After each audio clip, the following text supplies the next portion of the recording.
Adulto responsable. En Noticias Telemedellín, hablemos de...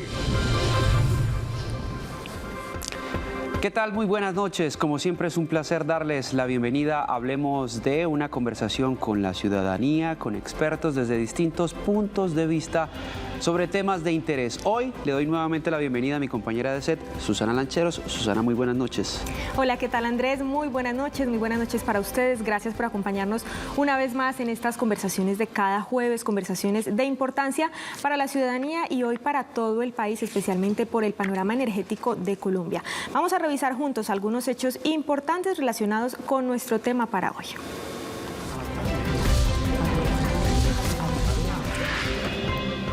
Hidroituango, un hito de la ingeniería antioqueña. Después de haber planeado el proyecto por casi 50 años y de superar la contingencia de 2018, EPM anunció el cierre del túnel de desviación derecho, superando los riesgos para las comunidades.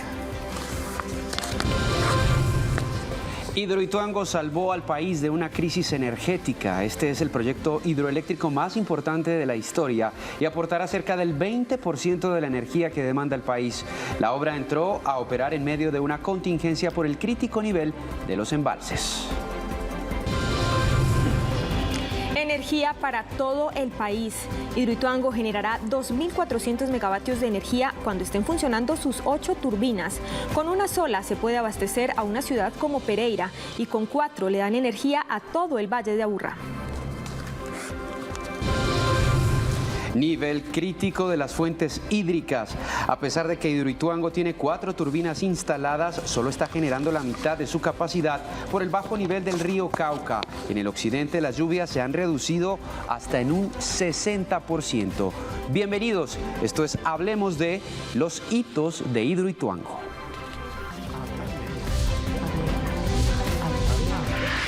En Noticias Telemedellín, hablemos de... Y como siempre, Susana, vamos a darle la palabra a las personas porque estuvimos en las calles hablando justamente con los ciudadanos a ver qué conocen o qué tanto conocen sobre Hidroituango. Sí, señor, siempre tenemos un espacio para la ciudadanía y comenzamos con ellos y justamente les preguntamos, Andrés, si conocen de la importancia de Hidroituango para la seguridad energética del país. Esto fue lo que nos dijeron nuestros televidentes.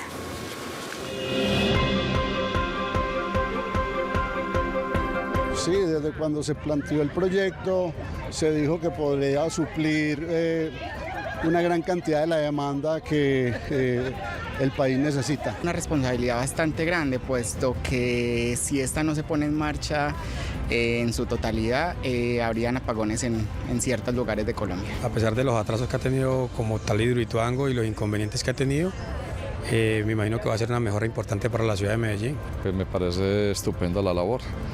Es una represa que va a favorecer mucho el país, a toda la ciudadanía.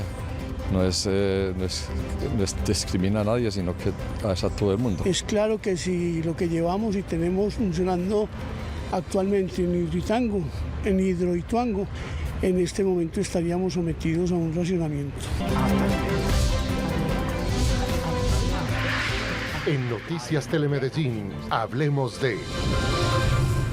Bueno, tienen claras muchas cosas esos ciudadanos con los que se habló acerca de Hidroituango, sobre todo ese último. Si Hidroituango no estuviera funcionando, nos hubiéramos visto abocados, según las mismas autoridades, a un seguro racionamiento en el país. Pero es momento de presentar a nuestro primer invitado de la noche, una persona que se conoce al dedillo, que es el alma, el corazón de Hidroituango, que es difícil tenerlo aquí en Medellín porque permanece mucho tiempo allí en el proyecto hidroeléctrico, hoy Hidroeléctrica. Él es William Giraldo, vicepresidente de Proyectos de Generación de Energía de EPM. William, un verdadero placer tenerlo aquí hoy en Hablemos de... Bueno, muy buenas noches a todos. Gracias a Andrés y a Susana por tenerme aquí. Y es un placer también y un gusto poder contar de Hidroituango y hablar de lo que es la realidad del proyecto y lo que ha sido también el aporte energético durante todo este tiempo que ha estado generando. Hablemos del hito más reciente, ¿no? Que es el taponamiento total de ese túnel derecho de desviación. Eso se dio en los últimos días. Sí, gracias a Dios y al trabajo de mucha gente y de mucha ingeniería durante todos estos años, casi 6 años luchando con con buscar el taponamiento de ese túnel, lo logramos en forma definitiva la semana pasada colocando un tapón de 9.000 metros cúbicos de concreto y 22 metros de largo por 25 de ancho y de alto, y 14 de ancho. Yo creo que eso ya nos quita un gran enemigo que teníamos durante todo este tiempo y que fue el que puso en riesgo las comunidades aguas abajo el 12 de mayo del 2018 cuando se nos destaponó y salió esa creciente de casi 6.000 metros cúbicos por segundo y hizo daños en la infraestructura, pero gracias a Dios no causó ningún muerto, que eso es lo que también nos ha ayudado mucho para seguir adelante buscando rescatar el proyecto. Vicepresidente, ¿han asegurado ustedes que entonces con ese taponamiento se da por terminada esa contingencia? Digamos que el proyecto, después de los riesgos que tuvimos en el 2018, hoy estamos diametralmente opuestos a como estuvimos en esa época. Digamos que los riesgos hoy son mínimos. Todavía tenemos que superar situaciones adversas porque mientras no tengamos las 8 unidades generando, el vertedero se va a ver en uso más continuo cuando tengamos invierno. Ahora no se nota tanto porque el verano en todo el país es bastante, entonces el vertedero está cerrado porque el agua circula por las máquinas, pero lo que se debe buscar es evitar el uso continuo del vertedero, que se logra con la entrada en servicio de las 8 unidades generadoras. ¿Qué tuvieron que hacer ustedes para tapar ese túnel derecho? Porque yo recuerdo muy bien, he visitado mucho Hidroituango y llevábamos varios años hablando de ese taponamiento definitivo del túnel derecho de desviación, incluso con maniobras bien complejas que ustedes hicieron a través de la descarga intermedia. En fin, expliquémosle un poco a la gente lo que fue todo ese trabajo para poder llevar a cabo este hito. Sí, a ver, el túnel derecho, después de que se taponó naturalmente, cuando hubo la gran creciente, él quedó con una fuga de 10 metros cúbicos por segundo por allí. Eso es como tener el río Medellín circulando por allí. Entonces entrar a taponarlo con esa cantidad de agua no es posible. Entonces desde un túnel que está a 60 metros arriba, la descarga intermedia, se clavaron unos micropilotes, 64 micropilotes que tenían esos 60 metros de altura, para buscar hacer una especie de barrera con esos micropilotes, y luego lanzamos unas esferas de un material epóxico que tiene más o menos la misma densidad del agua, para buscar que ese río de 10 metros cúbicos por segundo los arrastrara y los pegara contra esos micropilotes. Lanzamos 106.000 esferas, unas de 70 centímetros de diámetro, o sea, del tamaño de un balón de baloncesto, hasta pequeñitas de 4 centímetros, primero las grandes y después las pequeñas, y eso hizo que el agua fluyera de ese túnel, del túnel de desviación derecho, sí, hasta la descarga intermedia. O sea, el agua subió 60 metros y desviamos 8 metros cúbicos por segundo hacia ese túnel y pudimos entrar desde aguas abajo a taponar el túnel derecho, a hacer el tapón de concreto que les decía ahora. Pero antes de hacer eso y poder lograr el desvío del agua, también lanzamos 105 toneladas de unos pequeños plásticos que iban haciendo una especie de tapón allá, de tal manera que el agua no se filtrara y poder entrar. Obviamente había riesgos cuando ingresáramos hacia aguas abajo, pero gracias a Dios logramos hacer el tapón definitivo. Este ejercicio de pura ingeniería diseñada por el personal de ingenieros que está en el proyecto, allá están los ingenieros constructores, los asesores, los de interventoría, los de la empresa. Se probó en la Universidad de Utah, en un ejercicio en el laboratorio, haciéndolo a escala, funcionó, después se perfeccionó aquí en la Universidad Nacional y lo logramos implementar con satisfacción en el proyecto. Vicepresidente, es que precisamente eso llama muchísimo la atención. Ustedes hicieron obras y trabajos subacuáticos que no tenían contemplados. ¿Dejan ustedes también con esto un aprendizaje para la ingeniería antioqueña y del país? Sí, a ver, digamos que desde que empezamos con esta contingencia, nosotros ya nos imaginábamos los eventos que teníamos que superar y empezamos a ir pensando. Es decir, desde el 2018 nosotros veníamos pensando en los problemas que teníamos con los trabajos subacuáticos y con el taponamiento del túnel derecho. Y cada día y cada vez, cada ingeniero iba pensando en el asunto hasta que fuimos afinando y logrando estos 2 hitos. Los trabajos subacuáticos fueron también un gran aporte a la ingeniería mundial porque son trabajos que nunca se han hecho, nunca se habían hecho a esa profundidad y con esos tamaños de tapón. son tapones de 6,2 metros de diámetro y 100 toneladas de peso para trabajar también a unos 60, 70 metros bajo el agua. Entonces, lograr eso también es un gran avance en la ingeniería y digamos que esta empresa holandesa está desplegando en el mundo sus ofertas porque es un granito también de ese logro a nivel de ingeniería en el mundo. William, todavía existen personas, y hablemoslo a nivel nacional, que dudan de esa seguridad para las comunidades aguas abajo.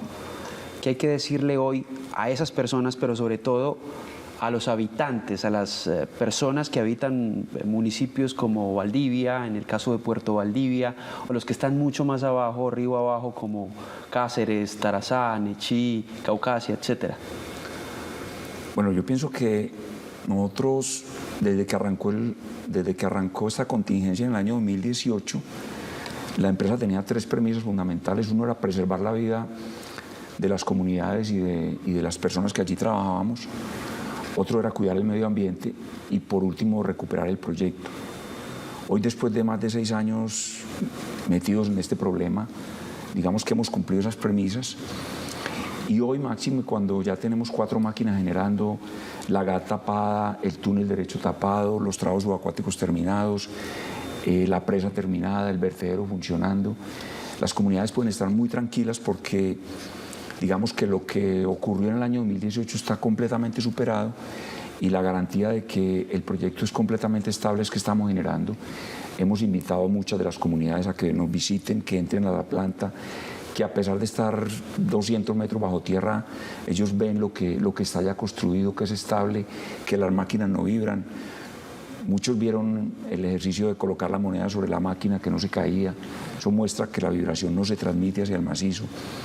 Y adicionalmente la presa, a pesar de ser la presa más alta del país, es la presa que menos infiltraciones tiene. Todas las presas del mundo tienen infiltraciones, pero esta, que es la más alta de Colombia, es la que menos infiltraciones tiene. Y yo, que trabajo en todas las presas de PM, de todos los estilos, las presas grandes, doy fe que esta es la más segura y estable. Es una mole de 20 millones de metros cúbicos que de ahí no se nos va a mover y que tiene las menores infiltraciones de todas las presas del país. O sea que la seguridad para las comunidades aguas abajo pueden estar tranquilas. Todos los esfuerzos que hemos hecho nos da tranquilidad a nosotros en el proyecto y garantiza que las comunidades aguas abajo pueden estar tranquilas con lo que tenemos ahí construido. Vicepresidente, superada esa contingencia y con la tranquilidad para las comunidades, hablemos del estado del proyecto, del avance de esas obras en este momento, cuánta energía está generando el proyecto para el país y eso relacionado precisamente con esta época de sequía que estamos viviendo y que ya haya evitado un racionamiento para Colombia. Bueno, a ver, hay que reconocer que este proyecto, a pesar de tener la mitad de la capacidad instalada, hoy tenemos solamente 4 turbinas. Primero, tiene las máquinas más grandes del país. Cuando entramos, las turbinas de Ituango es como si hubiéramos cogido 2 tractomulas, cada máquina es una tractomula, y la hubiéramos puesto al lado de un montón de carros automóviles que tenemos en las máquinas del país. Estas son las máquinas más grandes del país y obviamente tenemos un río, que es el río Cauca, que es el más caudaloso o el segundo más caudaloso del país. Entonces tenemos tractomulas y tenemos mucha gasolina para generar energía. Estas 4 máquinas que hoy tenemos instaladas son capaces de alimentar a todo el departamento de Antioquia, todos los municipios de Antioquia, en la parte residencial, en la parte industrial, en toda la demanda de Antioquia son capaces de alimentarla. Y para que tengan ustedes una imagen, las 4 máquinas son capaces de alimentar a toda la ciudad de Bogotá, todos los habitantes y toda la zona industrial. Cuando entremos las otras 4 máquinas, vamos a tener el 17% de la demanda de energía del país, o sea que la capacidad que tiene Ituango de generar energía es muchísima y obviamente es un gran alivio para el país. Ituango, yo siempre he dicho que es como la novia fea. En el 2018 nadie la quería, todo el mundo desdeñaba de ella y hoy Ituango le ha dado la mano al país por las circunstancias en que ha entrado. Entramos en el 2023 las 2 últimas máquinas, las máquinas 3 y 4, y prácticamente estábamos a puertas de un racionamiento. Estábamos en pleno Niño y entraron esas 2 máquinas y si no hubieran estado esas 4 máquinas operativas, muy seguramente hubiéramos tenido que racionar, apagar el país en algunas partes. Entonces yo creo que eso ya muestra lo que es Ituango. Muy posiblemente para el 2027, de acuerdo a la periodicidad en que se presentan los fenómenos niños, en el 2027 puede llegar a ocurrir otro fenómeno del niño. Se está estimando que así va a ocurrir. Y para esa época nosotros esperamos tener las otras 4 máquinas generando. Entonces volverá Ituango a darle la mano a la energía del país. Entonces, hoy, a pesar de que la cantidad de agua que está trayendo el río Cauca, como lo han manifestado en las noticias, no es la suficiente para poner a generar esas 4 tractomulas, no hay gasolina para las 4, pero venimos generando entre 700 y 800 megavatios, que es mucha energía en forma continua para el país, porque a pesar de que el río no viene con toda la capacidad nominal, trae suficiente agua para que al menos tengamos entre 2 y 3 máquinas generando a full. A propósito de esas turbinas, vicepresidente, ya están listas 1, 2, 3 y 4, lo acaba de decir. 5, 6, 7 y 8, ¿ustedes qué cronograma tienen? ¿Qué proyectan? ¿Para cuándo van a estar funcionando? Bueno, ensambladas totalmente. El proyecto hoy está en un 93,1% de avance, es decir, estamos a 6,9% de terminarlo. 6,9% en un megaproyecto de estos es mucho, pero lo que falta son prácticamente terminar la obra civil de las cavernas que están construidas, falta la parte civil donde van las máquinas e instalar esas 4 turbinas, 4 generadores. Los transformadores, los cables, los servicios auxiliares están ya montados y listos. Y nosotros esperamos que al final de este año vamos a tener ya evaluado completamente cómo están las cavernas y empezaremos a principios del año entrante ya a instalar equipos, a instalar concretos para ir colocando las máquinas y muy seguramente entre enero y diciembre del año 2027 irán entrando paulatinamente las máquinas cada 3 meses. Vicepresidente, ¿qué le parece si revisamos un poco de esa línea de tiempo y de esos hitos que ustedes han ido cumpliendo en el proyecto Hidroituango? Vamos a saludar a Juan Guillermo San Martín. Adelante, Juan Guillermo. Susana, televidente, muy buenas noches. Pues hoy estamos hablando de Hidroituango para la opinión pública, un tema recurrente para muchos ciudadanos de a pie todavía, algo complejo de entender en su contexto. Por eso vale la pena hacer una línea de tiempo, porque Hidroituango tiene una planeación que ya lleva 49 años. Desde hace 49 años se ha pensado ese proyecto, que hoy es el hito de ingeniería colombiana más importante en su tipo en el país. Veamos entonces cómo empezó el proyecto. Empezó en el año 1974 con los estudios de funcionalidad. Se tenían 3 puntos en donde se quería hacer una presa hidroeléctrica sobre el río Cauca, que era el punto Farallones y Cañafisto en el suroeste antioqueño y Ituango en el norte, entre el norte del Bajo Cauca antioqueño. Se eligió Ituango, como lo explicaba el ingeniero, porque primero era una zona donde no había una población tan numerosa, además porque era uno de los pasos más estrechos del río Cauca y era el sitio idóneo, se definió como el sitio idóneo para construir esta presa hidroeléctrica. 1983 tiene viabilidad técnica hacer el proyecto en esa zona, en la actual zona que es jurisdicción entre los municipios de Briceño e Ituango. Veamos, en el año 2006 ya se finalizan los diseños de Hidroituango. Hay casi un lapso de 30 años entre primero la aprobación de ese proyecto, la factibilidad y la materialización de los diseños. En el año 2009 se hace la concesión de la licencia ambiental. En este tiempo, cerca en este tiempo también se crea la Sociedad de Hidroituango, que recordemos tiene participación, por supuesto, el Departamento de Antioquia, el IDEA, el Distrito de Medellín a través de EPM y otros socios minoritarios, además del Estado. Veamos, siguiendo en la línea del tiempo, esos hitos importantes para la materialización de este proyecto hidroeléctrico. 2010 comienzan las obras como tal.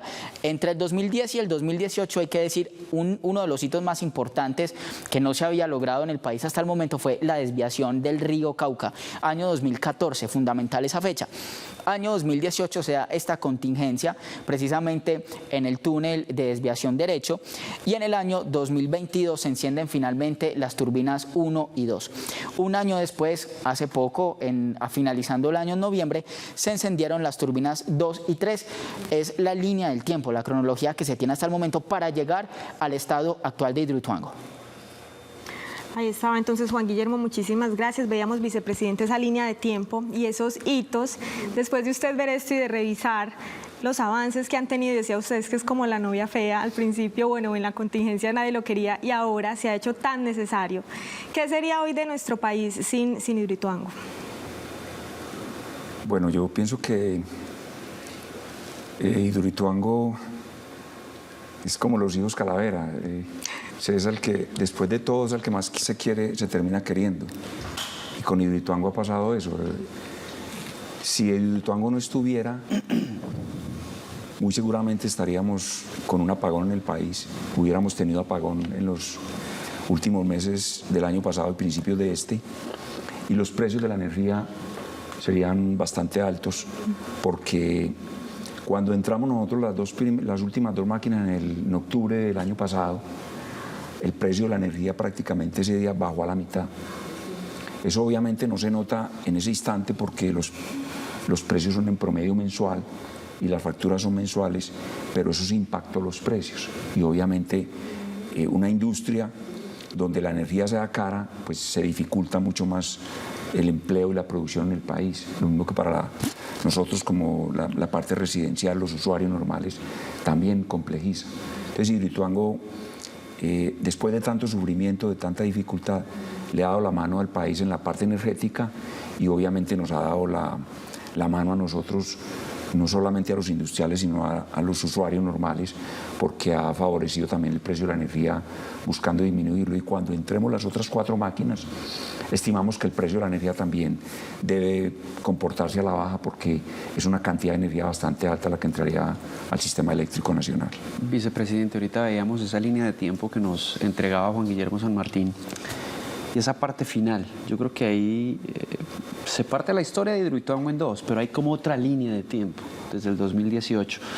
A usted le tocó hacerle frente a esa contingencia e ir contando paso por paso cada hito después de la contingencia. ¿Le parece si hacemos un recorrido y usted nos cuenta toda esa historia desde el 2018 hasta hoy, que ya son 4 las turbinas que están funcionando? Bueno, lo primero es que aprovecho para agradecerle a tanta gente que ha estado metida en el proyecto, tantas noches y tantos días enteros luchando, a la gente en la empresa que también ha luchado por sacar adelante el proyecto, a las oraciones de muchos. Esto, si no fuera porque Dios está con nosotros, no seríamos. Los milagros que han ocurrido para salvar a Hidroituango han sido muchos y uno como ingeniero decir esto ya es bastante. Sí. Reconocer que la ingeniería no basta en muchas oportunidades de la vida. Yo siempre he dicho que allá cambiamos el álgebra y el computador por la Biblia y la camándula porque llegaban momentos muy difíciles. Y si uno se pone a mirar hacia atrás, hay momentos que no quisiera ni recordarlos porque no sabíamos para dónde salir. Pero la tenacidad, la constancia, el soñarnos con que había futuro, con que éramos capaces de salir. Yo recuerdo cuando entramos a las cavernas y las vimos en pie, dijimos, todavía hay futuro, esto no se ha caído, vamos para adelante, a pesar de la destrucción. Y eso fue haciendo una masa crítica en el proyecto y todo el mundo empezó a pegarse de ahí. Y a pesar de que afuera muchos apostaban a que no, nosotros adentro seguíamos trabajando. Y la noche que entramos la primera máquina, que no estábamos sino los trabajadores y los ingenieros, eso fue una gran celebración para nosotros, entre lágrimas y todo, porque tampoco nos la creíamos. Entonces eso para nosotros ha sido una pesadilla, pero hoy entrar al proyecto y ver la casa de máquinas, la mitad completamente limpia, con 4 monstruos de máquinas de esto generando, es una gran satisfacción. Y nos permite soñar que las otras 4 también las vamos a poner en servicio con menos dificultades como estas 4, porque están menos dañadas y porque ya lo hicimos una vez y somos capaces de volverlo a hacer. Bueno, siguiendo ese hilo, quisiera que pudiéramos hacerle un reconocimiento a todos esos trabajadores que la metieron toda, porque es que yo tuve la oportunidad de estar en la casa de máquinas una vez. Evacuaron las aguas del río Cauca de la casa de máquinas y el panorama era muy, muy oscuro, muy difícil. Muchísimas cosas tuvieron que pasar, muchísimas horas de trabajo, mucho esfuerzo, ¿cierto? A 200 metros por debajo de la tierra. Sí, Andrés, muchas gracias. Pues sí, hay que aprovechar la oportunidad para no solamente a las personas que han estado allá y que han hecho tanto esfuerzo, que han dejado su su lágrima, su sudor, su vida ha quedado ahí, porque yo creo que uno se gasta la vida metido en eso. A todas las personas que han atendido las comunidades, la parte ambiental, social, a tanto ingeniero. En el COVID sufrimos muchísimo por los riesgos. Se murieron 5 funcionarios, no en el proyecto, pero sí por fuera de él. Pero eso fue muy lamentable.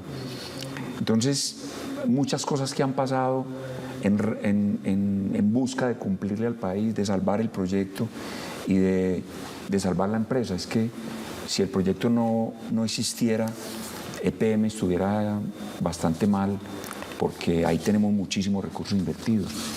Y todo lo que le pasa a EPM a la ciudad de Medellín se complejizaría mucho más. La ciudad de Medellín, yo digo que en un alto porcentaje es lo que es, por lo que es EPM, por todos los recursos que se le transfieren. Entonces, el caos sería no solamente para la empresa, para la ciudad, para el departamento y para el país, por lo que hemos hablado, sino para todas las familias. Entonces, yo creo que ese reconocimiento para esos funcionarios, para todos esos trabajadores, de todas las empresas, de los contratistas, todas las personas que trabajan allá, desde la que hace el aseo, los conductores, los vigilantes, los trabajadores, todos los funcionarios y sus familias, porque es que las familias también han padecido mucho, porque normalmente las familias que están lejos creen que eso allá, o creían que eso allá se iba a caer y que los seres humanos que estaban allí iban a morir, entonces también sufrían mucho.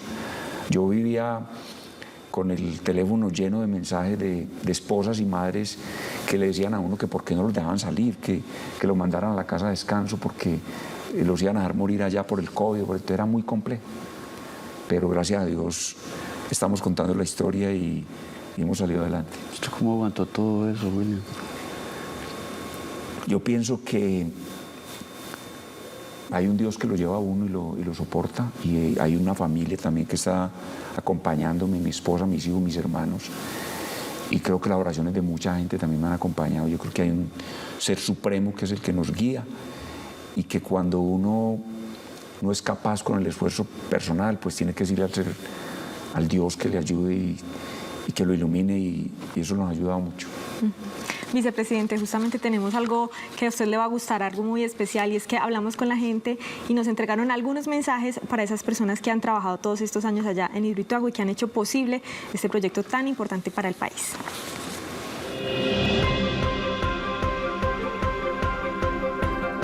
Que esa es la verdadera forma de hacer paz y de hacer convivencia en este país, aportando a obras que beneficien directamente a la comunidad. Felicitarlos por esa gran labor que han hecho y por esa entrega por el pueblo de Colombia.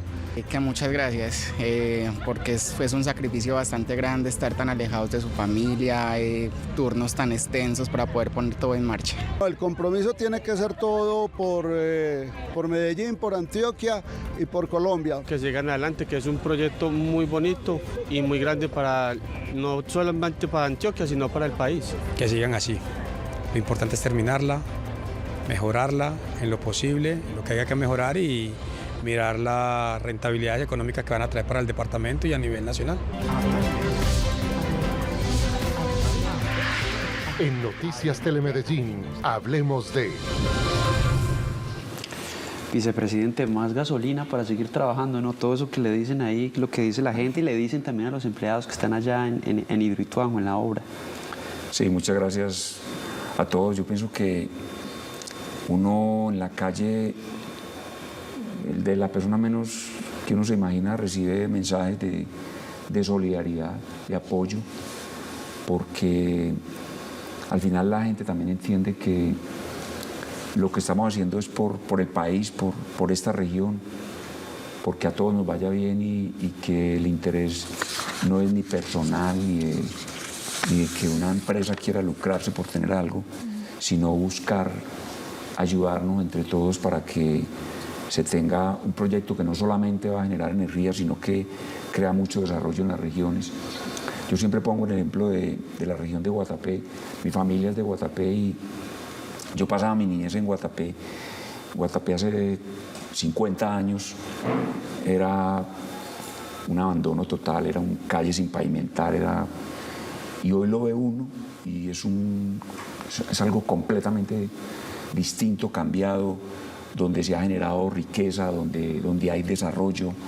Hay problemas, sí, porque creo yo también ha habido desorden, pero si en esta región de Ituango se planifica y se hace un desarrollo más armónico con las comunidades y con las zonas que están por ahí alrededor del embalse, es mucho lo que se puede lograr de desarrollo para todas esas comunidades que están ahí.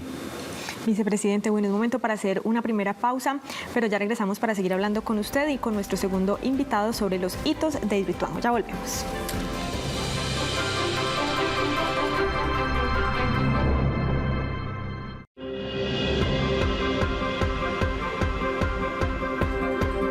Hablemos de...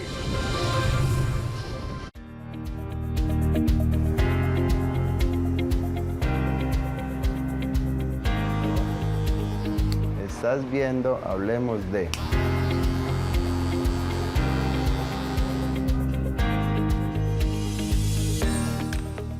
Innovación, conocimiento, análisis, sostenibilidad, tecnología, evolución. Primer Foro Internacional de Servicios Públicos Domiciliarios, 25 y 26 de septiembre de 2024, Bogotá, Colombia. Más información en www.superservicios.gov.co. Comisión de Regulación de Comunicaciones.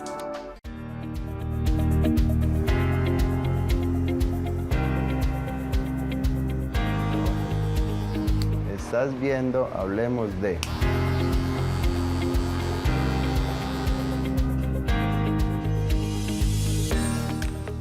Hablemos de...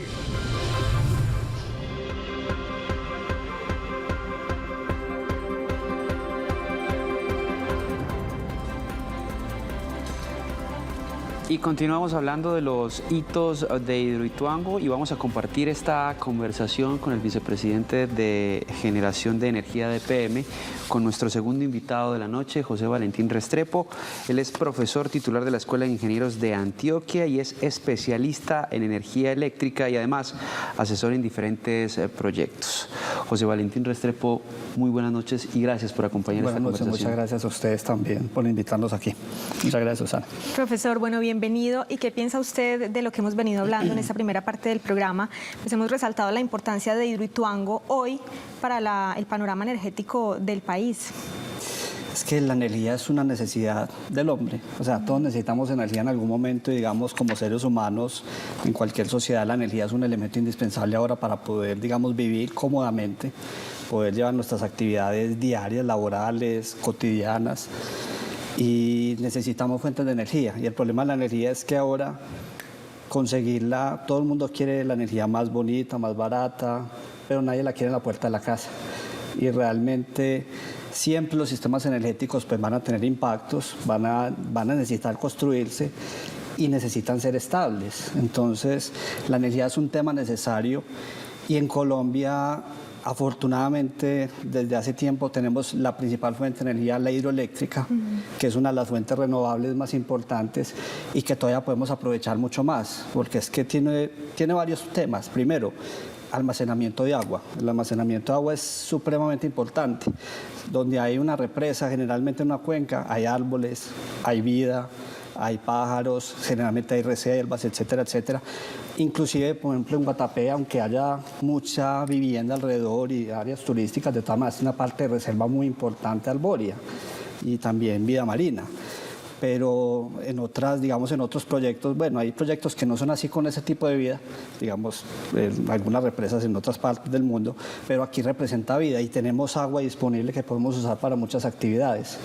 Entonces, en Colombia ese hito de que las hidroeléctricas son malas y hay sistemas de generación mejor de energía, de pronto hay que volverlo a reevaluar, porque es que al final todas tienen un impacto positivo, un impacto negativo, y hay que sopesar eso. Y tenemos unas hidroeléctricas que, a pesar de su impacto social o de su impacto, digamos, en las construcciones, en el caso de Hidroituango, pues con su digamos, su situación o lo que ocurrió, pero al final los beneficios son mucho más, o sea, esa capacidad de generar una energía limpia a partir de un agua. en donde hay que decir que esa agua yo la considero energía solar también. Es que al final el ciclo del agua, para que el agua suba, llueva y caiga por los ríos, tiene que ser alimentado por el sol. Entonces también es una fuente de energía solar. Y estamos aprovechando algo que disponemos en nuestra región tropical, y es esencial. Entonces, ¿qué diría yo como persona? Es que de repente hay que educarnos otra vez en la energía. Digamos, yo como académico veo uno de los estudiantes y a veces no existe esa preocupación de dónde son nuestras fuentes energéticas, de por qué utilizamos esto, por qué utilizamos aquella. Y en general, si esos son nuestros estudiantes, imaginemos el resto de la población, ¿cuál es la percepción de la energía? O sea, todos la quieren, todos la necesitan, pero nunca piensan de dónde viene, cómo hay que obtenerla, cuánto nos cuesta obtenerla, qué esfuerzos hacen un montón de empresas, personas, ingenieros, administradores, digamos también políticos, etcétera, para que eso ocurra y para mantener un país encendido, porque es que el problema es tener el país funcionando. Yo cuando estaba muy pequeño vi el apagón del 92 y eso era todo el mundo quieto porque no se podía hacer nada. Volviendo otra vez a cocinar con alcohol, pues cuando no podía cocinar con energía eléctrica en ese momento era lo normal o lo cotidiano. Cambiaron el horario incluso. Cambiar el horario de funcionamiento. Yo tenía una clase, en ese momento yo estudiaba, yo tenía una clase que usualmente era a las 6 de la mañana y me tocaba a las 5 de la mañana porque había que correr los horarios. Entonces eso era, digamos, entre comillas, inhumano. Y ahí muy como yo como estudiante, pues imagínense otras personas que se dedicaran a otras actividades, cómo tenían que cambiar sus actividades. Entonces, eso de pensar que la energía no la vamos a tener mañana, hoy tenemos, pero mañana no sabemos, eso es muy complicado para una sociedad planear. A propósito de esta introducción que usted ha hecho y de algo que nos mencionaba ahorita, William, en cuanto a lo que significa en este momento Hidroituango para el país.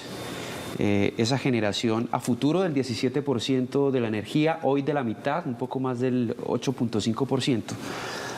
Se convierte en esa tabla de salvación para el país. ¿Por qué? Porque esas otras fuentes de energía no están tan listas, por ejemplo, las termoeléctricas, los parques solares, otro tipo de generación, por ejemplo, eólica. Es decir, ¿no estaba preparado el país? Es que el problema es sobre todo la disponibilidad de esa energía, cuando la tienes. Cuando uno tiene un embalse como el de Guatapé, que es grande, tú sabes que tú puedes prender la turbina y él va a vaciar, y va a vaciar, y va a vaciar el embalse, pero tú lo puedes tener días funcionando y no hay problema. Ahí tienes el agua y sabes cuánto tienes y sabes cuánto puedes generar.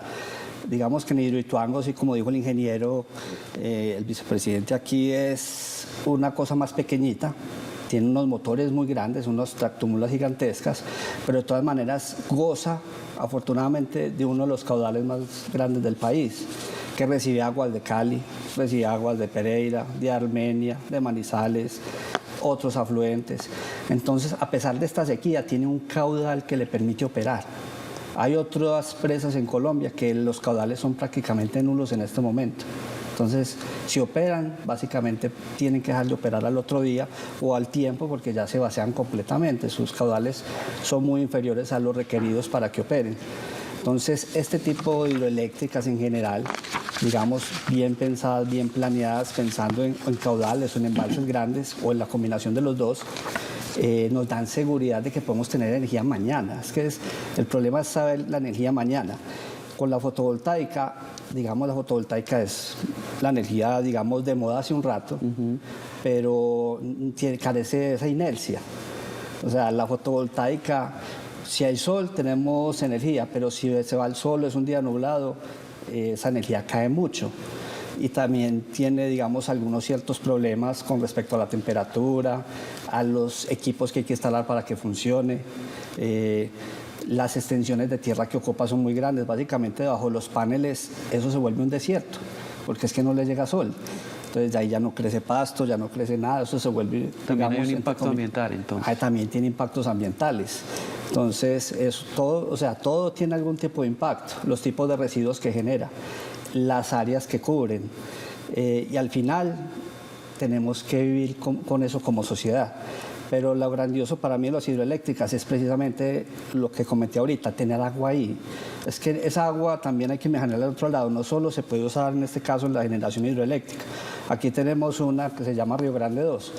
Aquí turbinamos agua y también la bebemos, porque esa parte de esa agua nos llega a manantiales. Entonces también está surtiendo a las personas y gracias a ella tenemos energía y tenemos agua en este momento, por ejemplo, que en Bogotá carecen de agua o tienen dificultades con el agua. Yo le hago una pregunta a propósito de Bogotá al vicepresidente William. Esas bondades de Hidroituango en este momento están como para Antioquia, que no está, digamos, como a término rápido, como lo han dicho las autoridades, o fijo de un posible racionamiento. Sí en Bogotá por lo que pasa, por ejemplo, en Chingaza, ¿no? Entonces esas bondades de Hidroituango benefician al departamento de Bogotá también, ¿no? Digamos que en cuestión de energía, sí. La energía entra al país. Es decir, la energía que genera cualquier planta, en este caso Ituango, Guatapé o San Carlos o las que generan en otra parte del país, las térmicas, ellas entran al país y puede ser consumida en cualquier parte. Ya lo que es el consumo para tratamiento de agua sí es mucho más regional, o sea, el agua que tratan en Bogotá es allá, el agua que tratamos aquí en Medellín es aquí, pero la energía sí es generada en cualquier parte del país y puede ser consumida en el extremo más lejano de la región. Entonces, digamos, la energía fluye hacia el lugar donde la estén necesitando. Es decir, hoy de Ituango pueden estar consumiendo, esa energía la pueden estar consumiendo en Bogotá o en la costa. O viceversa, hoy podemos estar consumiendo energía de la costa tranquilamente, porque el país ya está muy interconectado. Bueno, los invito a que revisemos las dimensiones de Hidroituango, obviamente, pues, quién más conocedor que el vicepresidente, pero para los televidentes, para que nos hagamos una idea, las dimensiones de Hidroituango y la capacidad de generación de energía que tiene este proyecto para el país. Juan Guillermo San Martín. Susana, el ingeniero William Giraldo conoce muy bien Hidroituango, todo el ABC, pues nosotros los periodistas que hemos tenido la oportunidad de visitar el proyecto hemos visto también las dimensiones, pero a lo mejor muchos televidentes no han tenido la oportunidad de conocer Hidroituango, tal vez en videos o en imágenes, pero quiero hacerles unas analogías de cómo se podría comparar Hidroituango, sobre todo en su magnitud. Vamos a ver entonces, primero, la ubicación del proyecto. Está a 170 kilómetros de Medellín, más o menos 4 horas y media, en una zona denominada como el norte lejano. Acá está el Valle de Aburrá, Medellín, y acá está el cañón del río Cauca, que es el que les explicaba que se viabilizó para poder hacer esta presa hidroeléctrica. Veamos ahora entonces las dimensiones como tal del proyecto. En este caso, Hidroituango tiene varios componentes. Vamos primero las compuertas.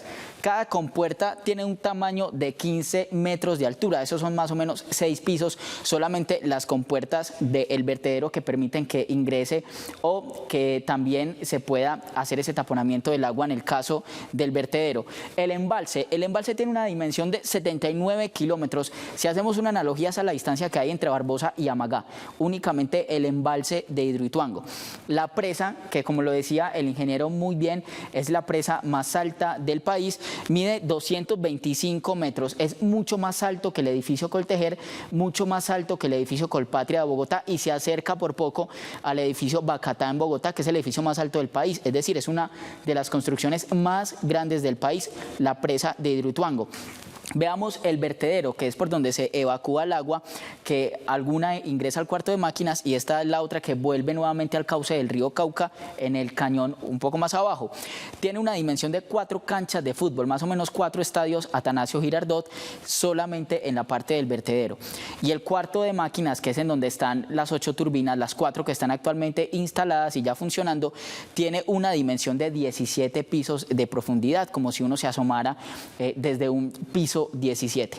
Ahora veamos la generación de energía. Ya nos daba unos adelantos el ingeniero William Giraldo y es que Hidroituango estará compuesto en su totalidad por 8 turbinas que generarán 2.400 megavatios.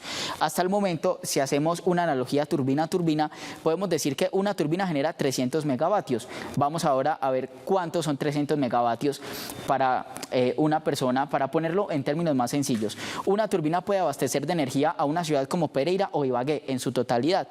Y ya lo decía el ingeniero William Giraldo, 4 turbinas pueden abastecer al Valle de Aburrá y al departamento de Antioquia. Ese es el impacto, la importancia y la generación de energía que tiene este proyecto hidroeléctrico. Juan Guillermo, muchísimas gracias. Ahí teníamos entonces algunos datos y nos explicaba Juan Guillermo como a otras escalas para entender la dimensión y la capacidad del proyecto. Vicepresidente, profesor, ¿el país necesita otros proyectos como Hidroituango? Sí. Ojalá el país entendiera que estos tipos de proyectos son necesarios, a pesar de los impactos, los rechazos a veces de las comunidades, las dificultades porque a veces el proyecto no solo es la presa, sino las líneas de transmisión y llevarlas hasta los centros urbanos o generar la distribución de esa energía. Todo eso tiene de alguna manera, digamos, discusiones con las comunidades y a veces las comunidades son difíciles que entiendan que esto se necesita, que si queremos crecer como país, pues debemos hacer a veces algunos tipos de sacrificios todos para ese beneficio propio. ¿Cuántas, podríamos decir, el país tiene un potencial muy alto de hidroeléctricas? Hay otras metodologías de construcción también. A veces hay presas que se consideran a filo de agua que aprovechan caídas pequeñas y no hay que hacer un embalse aprovechando el caudal de ciertos ríos. Y las construcciones de pronto son, entre comillas, menos impactantes visualmente, pero se requiere, porque es que depender de, digamos, algo que yo creo es que las fuentes tienen que ser múltiples. O sea, un país tampoco, digamos, tampoco como país podemos llenarnos de hidroeléctricas y solo tener ese tipo de fuente. Tenemos que tener fuentes alternativas y las diferentes fuentes tienen sus capacidades. Por ejemplo, ojalá tuviéramos oportunidades rápido de tener, por ejemplo, energía nuclear. Ojalá, sería ideal, porque es una de las fuentes que realmente tiene menos impacto en el ambiente y su construcción, digamos, a pesar de que es muy costosa, pues es muy rígida y muy fuerte en el tiempo. Otros dirán, no, es que vea los ejemplos de lo que ha pasado. Sí, siempre van a pasar accidentes, pero en la energía nuclear generalmente se considera, de hecho, de las más seguras, las que menos muertes ha generado en el mundo. Los proyectos, digamos que los proyectos con gas o con carbón, obviamente tienen un impacto de contaminación muy alto, pero la ventaja que ellos tienen es esa entrada rápida y finalmente no podemos, digamos, alejarnos de ellos completamente porque en otros sistemas son necesarios, no necesariamente a veces para generar energía, sino para la operación de otras fábricas o otros sistemas de transporte, etcétera. Y los solares o los eólicos, ya hablé de los solares, tienen su problema pues de inercia. Ellos, si la nube llega, no generan. Los eólicos, pues dependemos de donde haya buenas corrientes de viento. Algo muy importante que hay que entender, los eólicos, por ejemplo, no es usted pone una veleta y eso empieza a girar, eso hay que arrancarlo, o sea, básicamente hay que darle manivela primero y cuando ya tiene una velocidad, él captura un pedazo de la energía del viento y eso es lo que lo mantiene girando. Entonces, uno invierte una energía para obtener una energía superior, o sea, una cantidad de energía de retorno mayor. Entonces, igual hay que arrancarla y hay que arrancarla. En el caso, generalmente los eólicos son con motores diésel o motores de otro tipo. O a veces, si están bien interconectados, pues aprovechan la misma energía de un sistema de transmisión. Pero siempre hay impactos de alguna forma, hay operaciones de alguna forma que implica que algunos sistemas en algunas situaciones se adapten más. Por ejemplo, digamos en los vientos del norte se aprovechan muy bien los sistemas eólicos, es que tienen viento permanente. Nosotros tenemos lluvia, aprovechemos los sistemas hidráulicos al máximo, pero cuando no tenemos, sí podemos tener sistemas solares que nos abastecen en el día, nos alivian un poco las presas en el día y en la noche entran las presas a sostener esa cantidad de consumo. Algo muy importante que de pronto la gente tampoco tiene claro es que el consumo de energía, los picos máximos generalmente se dan en la noche. O sea, realmente en Colombia cuando la gente llega a sus hogares es cuando más consume energía. Y por la noche no tenemos sol. Entonces, si nos ponemos a depender de los paneles solares, pues lo podemos hacer, pero necesitamos baterías para almacenar esa energía. Entonces ya entramos en otro impacto. Ponga baterías y cambie baterías y reemplace baterías constantemente. Entonces todo tendrá impacto. La ventaja de las hidroeléctricas, de día y de noche tenés una energía en firme, es que la tenés ahí y tenés eso disponible. Las otras pueden tener algunas dudas, en el caso de las renovables, las del gas son muy contaminantes, pero son inmediatas y tenés energía y ojalá algún día la nuclear la podamos tener aquí porque la nuclear tiene como los beneficios de todas, pero en este momento en el mundo es la más satanizada en muchos países. Bueno, aquí estamos conociendo un poco, grosso modo, de esos otros modelos de generación de energía. Los voy a invitar a que hagamos una pausa, ya seguimos con esta conversación, seguimos hablando de los hitos de Hidroituango, ya regresamos.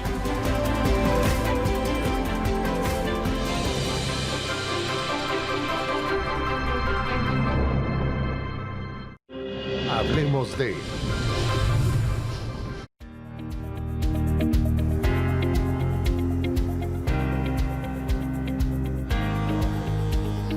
Estás viendo Hablemos de...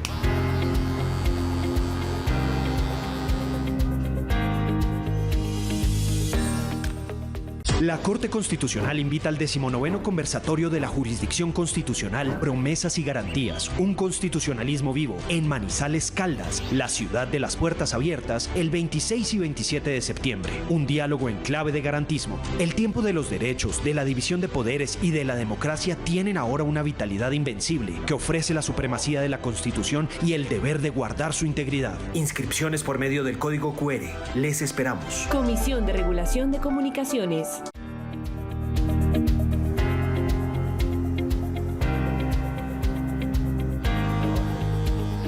Estás viendo Hablemos de...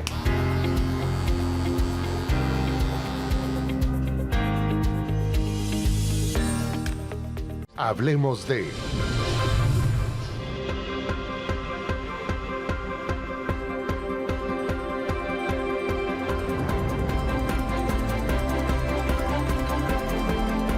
Continuamos aquí en Hablemos de, hablando sobre los hitos en Hidroituango. Antes de ir a promos, vicepresidente, estábamos hablando de si es necesario para el país otros proyectos como Hidroituango. Ya el profesor nos decía que sí y nos habló de otras alternativas. ¿Usted qué opina?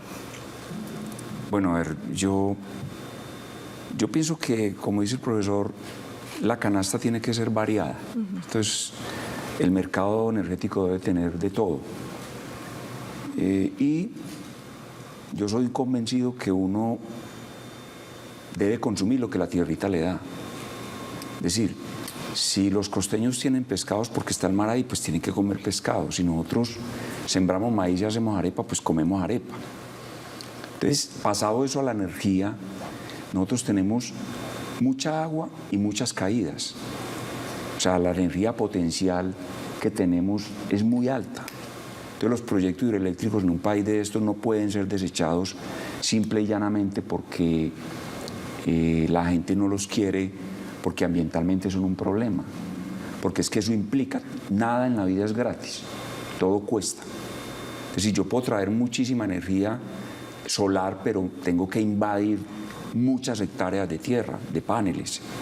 O puedo montar un montón de generadores eólicos, pero no pueden estar aquí, tienen que estar en la costa o en alta mar. Eso cuesta y eso también trae impactos. Entonces, lo que yo pienso es que nosotros tenemos que desarrollar proyectos mucho más amables con el medio ambiente y teniendo en cuenta las comunidades. Yo creo que ahí nos falta revisar eso. Soy convencido de eso y toda mi vida llevo 36 años trabajando en los grandes proyectos hidroeléctricos y considero que falta armonizar mucho más lo que es desarrollar proyectos de todo tipo con las comunidades y con el ambiente donde estamos. El día que nosotros logremos conciliar eso, muy seguramente vamos a poder desarrollar proyectos hidroeléctricos, porque es la energía que tenemos, hay que aprovecharla, es la energía más barata y es la que podemos desarrollar, porque si no, nos va a valer mucho más. Nosotros somos un país que no somos ricos, nosotros no somos un país desarrollado, tenemos que buscar tener energía barata para desarrollarnos. Entonces eso yo creo que es importante revisarlo. Ahora, ahí tenemos que, no solamente los ingenieros, sino las comunidades, los políticos, todo el mundo tiene que entrar a poner su pedazo para que esto pueda viabilizarse más, porque si no terminamos satanizando algo que muy seguramente nos va a servir. Pero usted siente que en este momento todos esos actores están confluyendo, es decir, todos van para el mismo lado, porque es que desde el gobierno nacional uno escucha que ellos quisieran otro tipo de energías, ¿no? Energías renovables, etcétera, etcétera. Insisten mucho con los paneles solares, han satanizado un poco la idea de las hidroeléctricas. Incluso el presidente Gustavo Petro ha satanizado puntualmente a Hidroituango. ¿Ustedes qué les produce escuchar, por ejemplo, que el presidente satanice de esa manera lo que hoy es la tabla de salvación para el país en materia energética? Bueno, yo lo que pienso es que, pues yo siempre lo he dicho, una cosa es la parte política, otra cosa es la parte técnica. Un país se desarrolla a punta de técnicos. Si vamos a hablar de energía y de desarrollo de un país, los técnicos son los que tienen que decir cómo, y los políticos y los financieros y los demás pondrán la plata. El país necesita energía, siempre la va a necesitar, como decía el profesor ahora, porque la demanda siempre va a estar, porque siempre se necesita la energía para todo. Que la tengamos en una canasta variable, donde tengamos mucho de solar o muchísimo de hidráulica, otra de eólica. Si hay gas, carbón ya lo están quitando porque tiene muchísimas dificultades. Producir maquinaria que queme carbón ya es más difícil. Pero llegará el momento en que culturalmente evolucionemos a tener energías nucleares. Porque en la medida en que los países se van desarrollando y van adquiriendo cultura y esa tecnología se perfeccione, muy seguramente va a estar mucho más disponible, pero habrá enemigos. Entonces yo creo que tenemos que entrar en una cultura donde no sea simplemente satanizar, sino plantear soluciones, pero soluciones que sean viables económicamente y energéticamente, porque si no, tiramos al país por un voladero en cuestión de energía. Vicepresidente, una última pregunta antes de despedir el programa. Estas otras 4 turbinas de Hidroituango, ¿van a entrar a funcionar las 4 o como en la primera fase, primero van a entrar 2 y luego 2? Se lo estoy diciendo porque usted ahorita me estaba poniendo un plazo del 2027 más o menos. O sea, ¿cabe la posibilidad de que antes del 2027 empiecen a funcionar 1 o 2? Bueno, a ver, nosotros obviamente como ingenieros siempre buscamos hacer los proyectos en el menor tiempo y lo más barato posible. Lo estoy comprometiendo. No, el compromiso yo siempre lo tengo. Siempre el compromiso está en nosotros buscar entrar cuanto antes, porque sabemos que eso es un beneficio para todo, incluso para nosotros como profesionales de esto, pues queremos salir de este entuerto lo más rápido posible. Ya nos estamos demorando mucho con semejante problema, entonces nos trazamos unas metas, nos trazamos unos propósitos. Si logramos entrar antes, mucho mejor, pero la idea es entrar cada 3 meses una máquina, porque ya no tenemos la posibilidad que tuvimos en la primera etapa, que teníamos unos espacios en los que aprovechamos. Claro. Estaban máquinas muy grandes donde no se pueden armar afuera, hay que armarlas dentro de la caverna, porque son de un tamaño descomunal, que no entran por los túneles, entonces hay que armarlas adentro para poderlas llevar al sitio. Entonces por eso estimamos que cada 3 meses irá entrando una máquina. Además, porque el sistema de potencia tampoco es fácil que asimile 600 megavatios de una vez. Claro. Eso es como si le trataran de poner a uno que se coma 2 platos de sancocho en una sola sentada. Eso no es posible. Bueno, vicepresidente, muchísimas gracias por acompañarnos hoy en Hablemos de. A ustedes muchas gracias por invitarlo y siempre atentos para atenderlo en el proyecto. Saben que es un gran proyecto, una obra monumental, y para mí, que he estado en todas las plantas, es una obra majestuosa. Al profesor también muchísimas gracias por acompañarnos. Ok, no, muchas gracias a ustedes por la invitación y esperamos ayudar a educar a la población algún día para que entienda la importancia de estos proyectos. Y por supuesto a todos los televidentes, a Susana, muchísimas gracias. Gracias, Andrés, y gracias a ustedes por acompañarnos una vez más aquí en esta conversación en Hablemos de. Los esperamos el próximo jueves. ¡Feliz noche!